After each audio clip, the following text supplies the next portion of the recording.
Kanguva 2 hours 34 minutes run టైంతో Kanguva visuals చూసి మీ బాహుబలి డైరెక్టర్ని చూసి నేర్చుకుంటారా అంటూ కొంతమంది ఓవర్ యాక్షన్ డైలాగ్స్తో థియేటర్లో పాన్ ఇండియా రేంజ్లో రిలీజ్ అయిన మూవీ.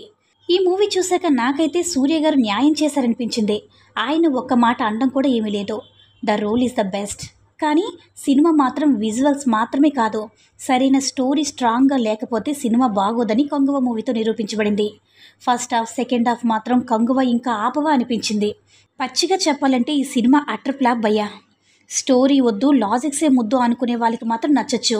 మిగతా వాళ్ళకి ఓన్లీ ఫర్ విజువల్స్ 3D ఎఫర్ట్స్లో ఉంటుందంతే. అయితే దానికి బోలెడు సెటప్ చేశారు అని తెలుస్తుంది. ఇక సెకండ్ పార్ట్లో చెప్దామంటే ఫస్ట్ పార్టే సినిమా నాశనం చేసేసారు, అర్థం కాలేదు. ఒకటి మాత్రం బాగుంది, 3D ఎఫెక్ట్స్ మాత్రం చాలా బాగుంది.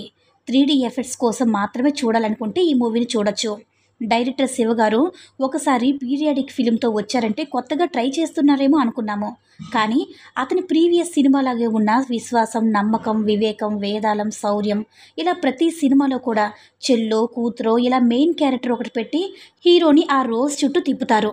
కానీ ఆ రోల్ ఈ మూవీలో అయితే నేను చెప్పను, కానీ తిరిగి మళ్ళీ అదే స్టోరీకి వచ్చేసారు. సెకండ్ హాఫ్ అయితే ఉన్న స్టోరీ మొత్తం అంటే ఫస్ట్ హాఫ్తో ఉన్న సంబంధమే లేకుండా ఏవేవో చేసేశారు. అసలు స్టోరీకి ఎంత అవసరమైన ఎమోషన్స్ కూడా లేకపోయింది. సినిమాలో పెట్టిన కుర్రాడిని ప్రొడ్యూసర్ డైరెక్టర్ కూడా అయి ఉంటారు. అందుకే ఒక పిల్లాన్ని పెట్టి చేసేశారు. కానీ ఇంకా బాగా నటించే పిల్లాన్ని చేసి ఉంటే ఇంకా ఎమోషన్ బాగుండేది. ఇంకా క్లియర్గా ప్లస్ అండ్ మైనస్ పాయింట్స్తో మాట్లాడుకుందాం. ఫ్యామిలీతో చూడొచ్చా అంటే దిశా పటానీ గారు మొదటి ఫస్ట్ హాఫ్లో ఇచ్చిన ఎక్స్పోజింగ్ ఉంది. ఇంకా యాక్షన్ సీను, చేతులు నరికేయడం లాంటి సీన్స్ కూడా ఉన్నాయి. అవి కాస్త ఇబ్బంది పెట్టొచ్చు.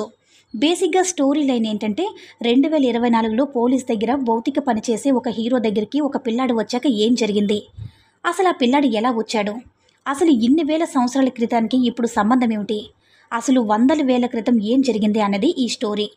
ప్లస్ పాయింట్స్ ట్రైలర్ చూడగానే మనకేమనిపించిందంటే grand your old age visuals చాలా ఇంప్రెసివ్గా ఉన్నాయి. సినిమాలో కూడా మూవీ స్టార్ట్ అయిన తర్వాత ఒక అరగంటకి కొన్ని వందల సంవత్సరాలకి షిఫ్ట్ అయిన మూవీలో విజువల్స్ అయితే అదిరిపోయాయి.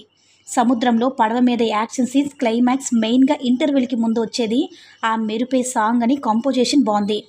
ఇంకా యాక్షన్ డిజైనర్ కూడా దాన్ని షూట్ చేసిన విధానం విజువల్స్ పరంగా సూపర్. సినిమాలో ఇందులో తప్పు పట్టడానికి ఏమీ లేదు. ఇంకా సూర్య గారు అయితే అటు వారియర్గా ఇటు మోడర్నైజ్గా అవతారాలు చాలా అంటే తన బాడీకి తగిన విధంగానే న్యాయం చేశారు. క్లైమాక్స్లో 20 మినిట్స్ ఎపిసోడ్లో యాక్షన్ చాలా బాగుంది. ఇక క్లైమాక్స్ వచ్చి క్యారెక్టర్ కూడా ఆ క్యారెక్టర్ ఏంటంటే రివీల్ చేయట్లేదు, అతను కూడా స్టన్నింగ్గా ఉన్నారు. డిఎస్పి గారు మ్యూజిక్ బాగుంది, కొన్ని సీన్ ఎలివేట్ చేశారు, కొద్దిగా హెల్ప్ చేసింది. అయితే ఇది ఒక పాన్ ఇండియా ఫిలిం, కానీ మొదట అరగంటే సూర్య గారు సెటప్ చేసి రోల్ చేసి నిజంగా డిసప్పాయింట్ అయింది.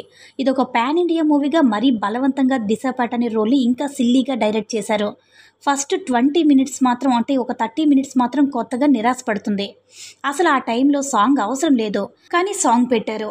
ఆ మూవీ చూస్తున్న కొద్దీ స్టోరీ ఇదేనా అన్నట్లుగా మారింది. అసలు మళ్ళీ నీ చేతిలో చేస్తారో అంటమేమిటి? స్టార్టింగ్లో చెప్పినట్టుగా మెయిన్ బాబు వాళ్ళ ఎమోషన్ అస్సలు వర్కౌట్ అవ్వట్లేదు. పిల్లడి యాక్టింగ్ కూడా పెద్దగా లేదు. సగం సినిమాకి ఇదే పెద్ద దెబ్బ. కంగువ మూవీ మరీ ఇంత డిసప్పాయింట్ చేస్తారనుకోలేదు. బట్ ఇది ఫ్యాక్ట్, దిశా పటానీ గారు, బాబీ డియోల్ గారు ఇంత ఇంపాక్ట్ క్రియేట్ చేయలేదు. Very limited rules. Bobby Deol గారు మాటల వరకే అన్నట్టుగా చేతలు చాలా తక్కువగా ఉన్నట్టున్నాయి. సినిమాలో లాజిక్ డీటెయిల్స్ ఏమీ ఇవ్వలేదు. అసలు ఏదైనా టెక్నాలజీ ఏంటి ఆన్సర్ ఇవ్వలేదు. లాజిక్ అస్సలు ఉండదు. బుల్లెట్ తగిన రేసు గుర్రంలాగా ఎప్పుడూ పరిగెడుతూనే ఉంటారు. సో ఫైనల్గా ఎండింగ్ ఏంటంటే ముందే చెప్పినట్టు మనకి స్టోరీ ఏమీ అక్కర్లేదు. విజువల్స్, మంచి సౌండ్ ఇవి చాలు అనుకుంటే థియేటర్లో చూసేయండి.